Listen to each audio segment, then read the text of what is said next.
Not the easiest of waters, but very rewarding.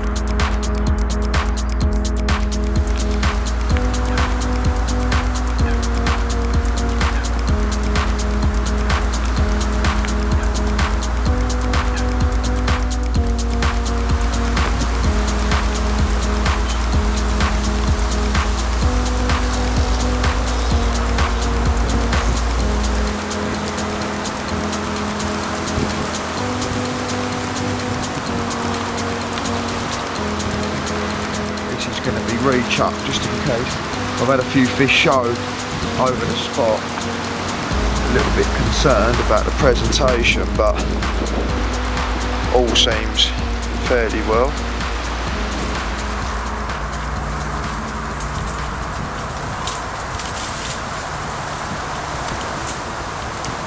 At the minute I've got a rod fishing down into this bay, and there's been fish showing down here. It's a rod I had a take on this morning, but I lost it unfortunately. But I'm up against, there's just like little areas in and amongst all this weed. And I want to try and get up one of these trees along here just to see if I can see anything a bit clearer. But I didn't turn up till sort of hour before dark yesterday. So it's a case of, whilst I've got the sunlight now, you know, making the most of it really, and try and find an area so I can put a, you know, present a bait a bit better maybe tonight. Maybe get a bit more of a better hook hold, I suppose. Just in the front of this bush here, big ball of candy floss weed. Looks like it drops off a bit deeper.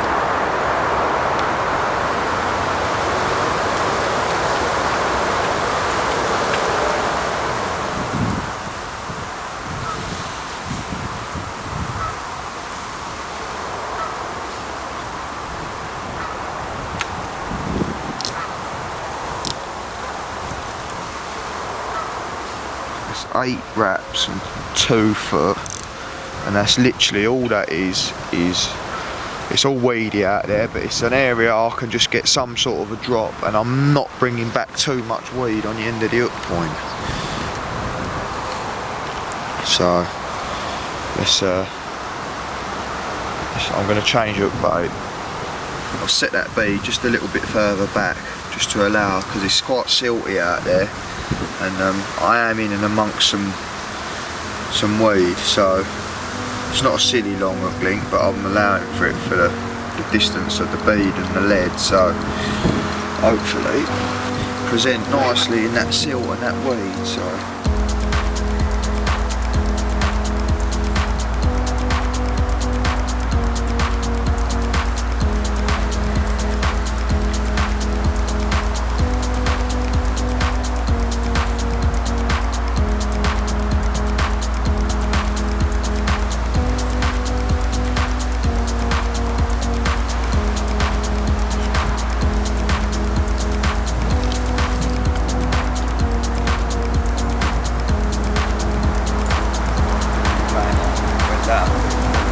normally I'd let my line sink a little bit more, but because of the line lay with all the weed and stuff going on out there, I'm probably not getting the best presentation from the spot back to the bank, because I'm fishing behind a big bed. So I'll just let a load slack. I'm not too worried about, you know, it's not, I don't want something pinned down, because that's going to be going through all this like candy flossy weed, so I don't want my line settling into that too much. So yeah, normally I'd leave it to sink for a while, but in this situation I want to be a little bit more direct, so I'll give it a go.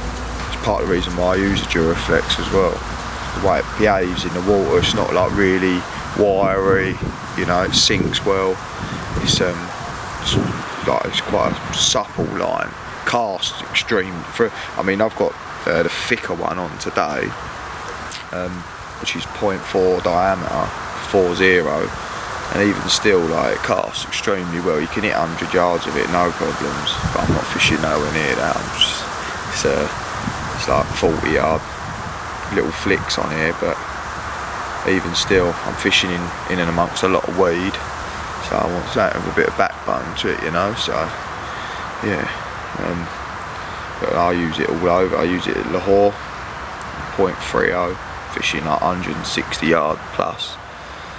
So it covers everything in my fishing. It does really cover everything.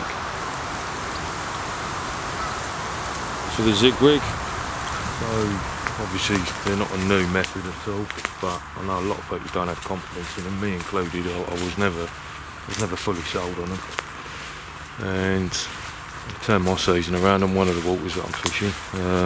Had fish in front of me the whole weekend, and seemed to have a bite time of about 7 o'clock in the evening, and I go for a whole 24-hour period, picking 1 or 2 fish up during that time, but fish were in front of me the whole time.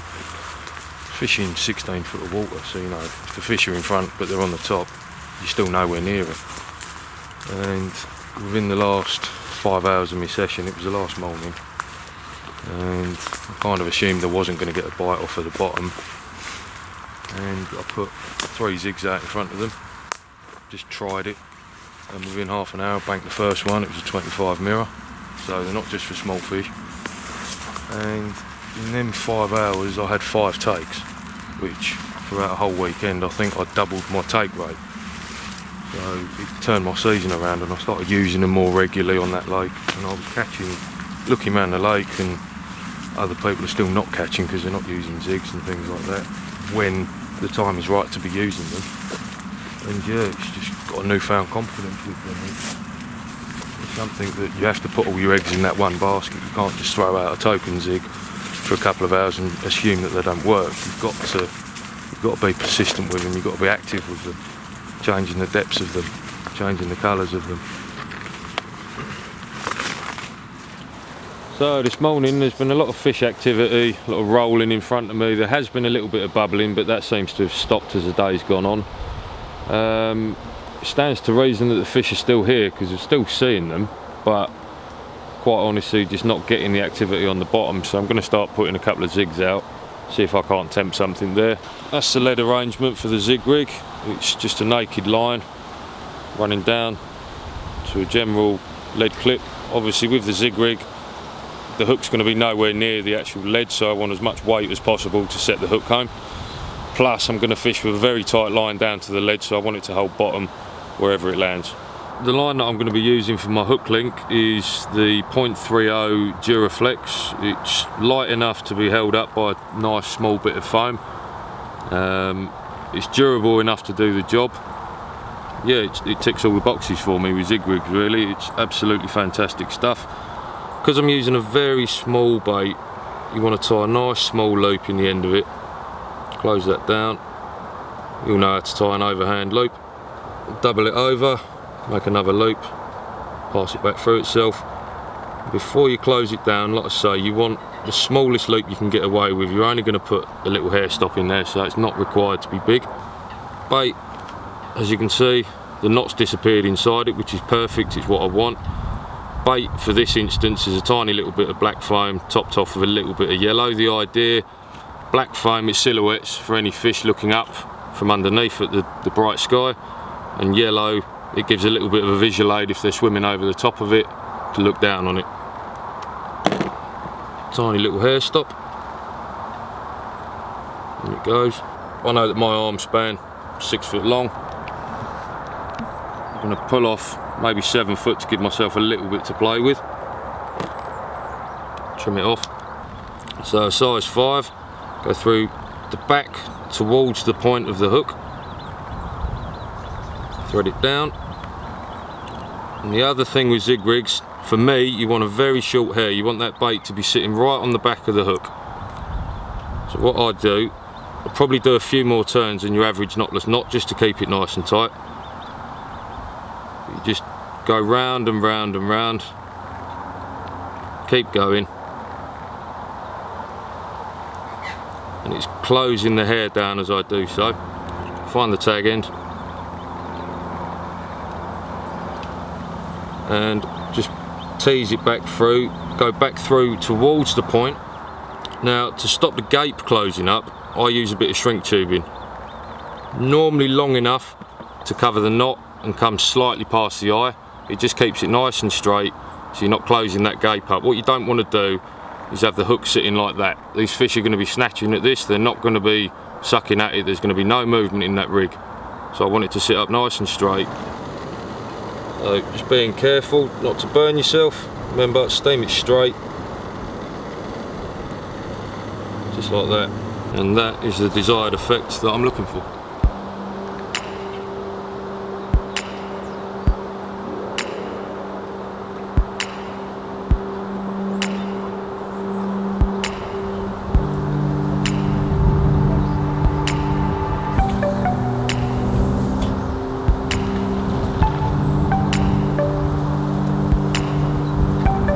Absolutely spot on.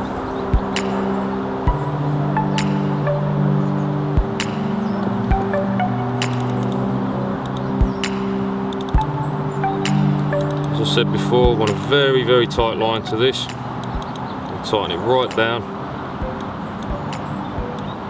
Feel that? It's like a banjo string. Tighten it up a little bit. Use your line clip, just pins it in place. Put bobbin on, right at the top. Turn her on. Nice and sensitive, because you're not going to get a lot of indication a lot of the time with zigs. You'll only get a couple of bleeps, as you can see. Very, very little movement for a lot of indication.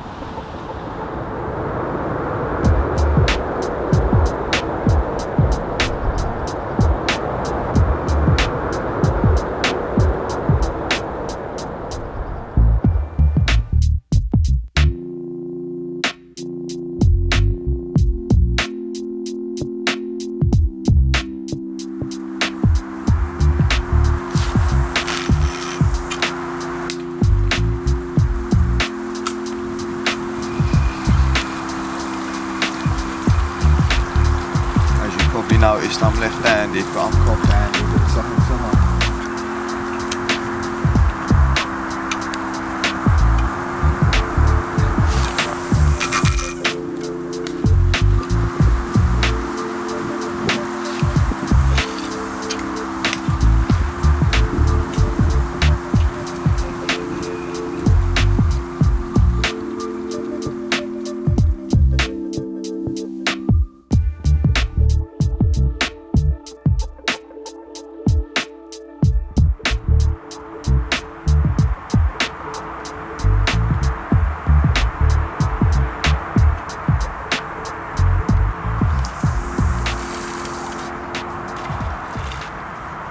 It's an awkward cast because I'd like to normally hit the clip lower to the water so it's all nice and feathered down, but if I hit the clip too much and feather it back, I'm hitting that weed bed, so I'm having to hit the clip not too high up obviously because it's a terrible drop on it, but I've got to try and gauge it right. Like then I hit it a little bit too high, so I don't like the thought of all my rig tangling, but at the same time I don't want to hit it too flat. So, because if I go too far past the spot, it's just got to keep doing it just until I get that right. I know what drop I'm looking for because I've leaded around with a braided rod. So it's just perseverance. Let's get another little nugget on it.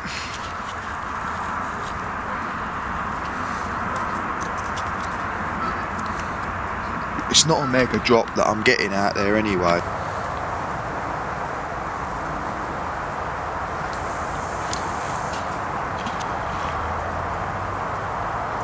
That was the better drop, that was the one, definitely. That's a bite, that one. It's still weedy out there, but it's not nowhere near as bad.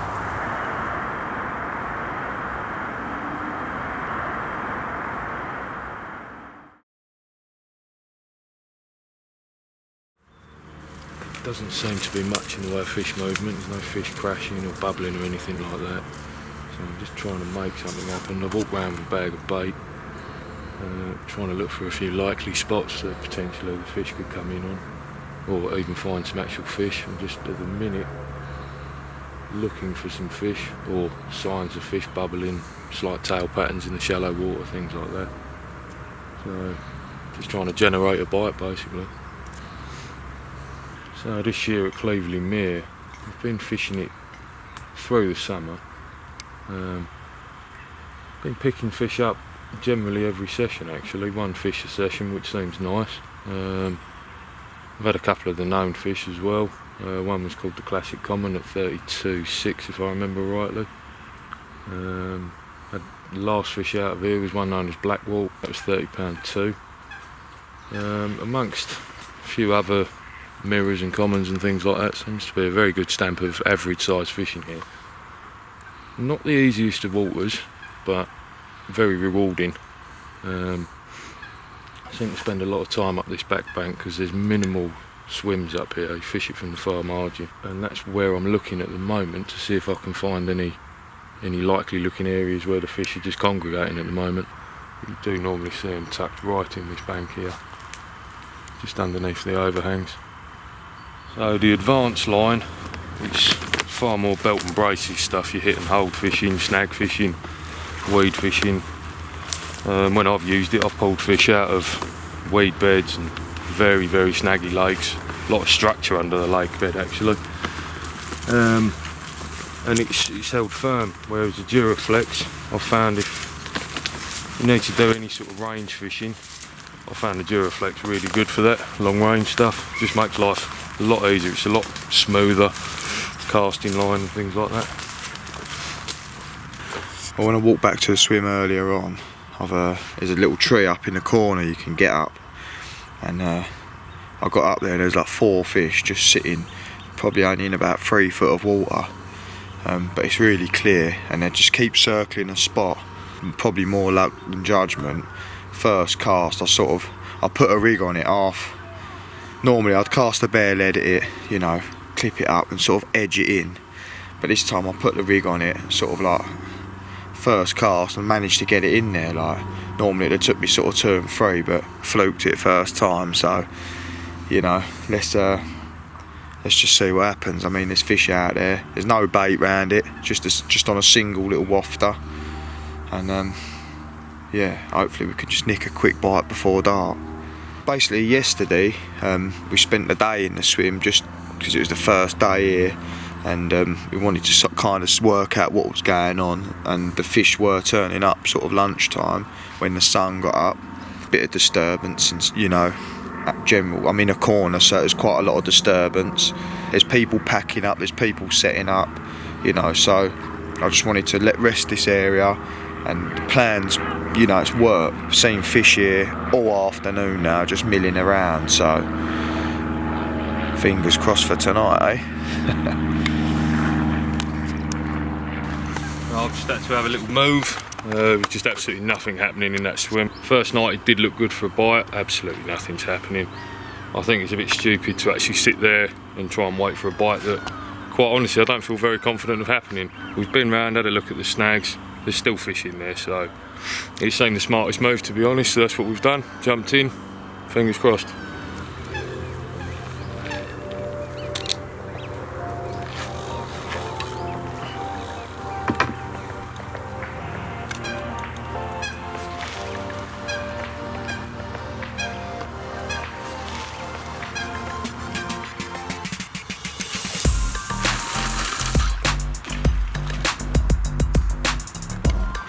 That is the one, 100% that is the one.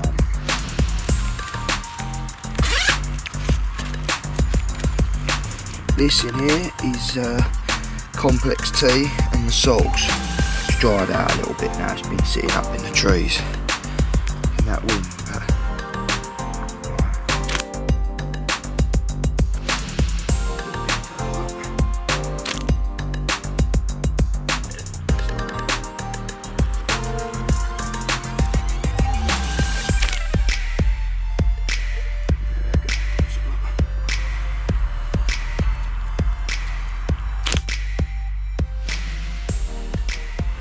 this spot. Been seeing a few fish just creeping over it during the day. Admittedly, they're sort of cruising under the surface, but this has seen the most bait through this session, so you know, with a bit of luck, it's once again it's still in amongst that weed, but you do get a drop in it, and I'm happy with that. And I've had bites like it, so you know, let's get this one on the money and fingers crossed.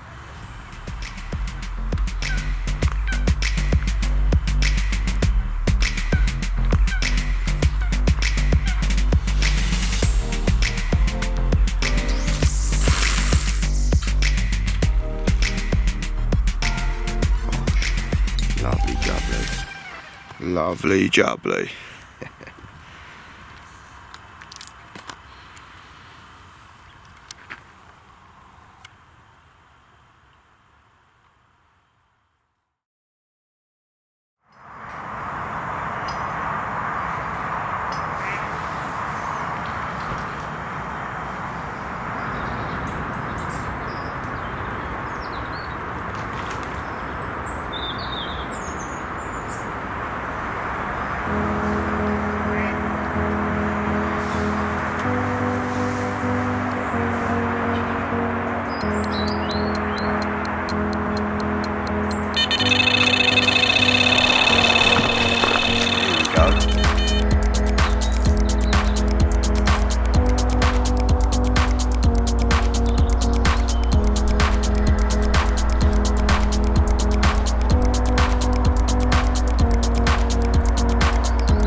Showing down here.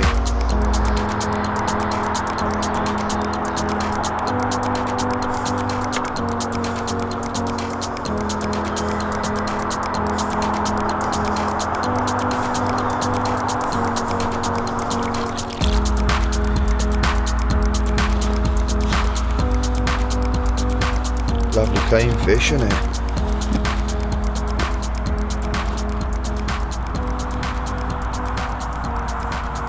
Choice of swims finally paid off, although I did lose one on the first morning. I persevered, see a few fish turning up yesterday afternoon. Had this one at first light this morning, 22.5 on the good old complex T, Sufix 0.40 Duraflex, held strong in that abundance of weed which is in front of me, which is a bit annoying.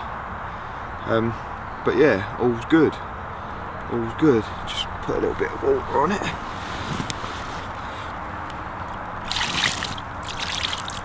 Here's the other side. So yeah, we're going to see what happens for the rest of the morning now. Pristine little bar of gold. Don't matter how big or small they are when they look like that, eh?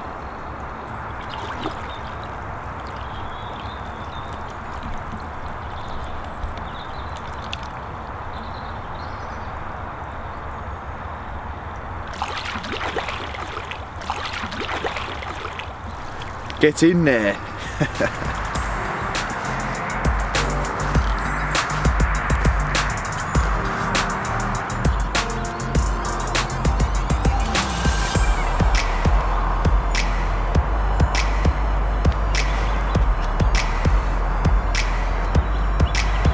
Okay, so yeah, been a tough session, but really enjoyed it. Not all gone in our favour, but there has been fish coming out, which has been nice. Been plenty of fish dotted around the lake, all manner of tactics. It's kept me on my toes this session, which is always good. A bit difficult for morale sometimes, but the main thing is to stay confident with what you're doing. It's been a successful session. The fish have been moving about all over the pond. They've been coming in and out of my areas and stuff like that, so it's been good. Plenty of opportunities to get bites, which is all good. And I've learned quite a bit already you know, to hopefully progress for the rest of this autumn / going into winter. So we'll see what happens over the next few weeks, really.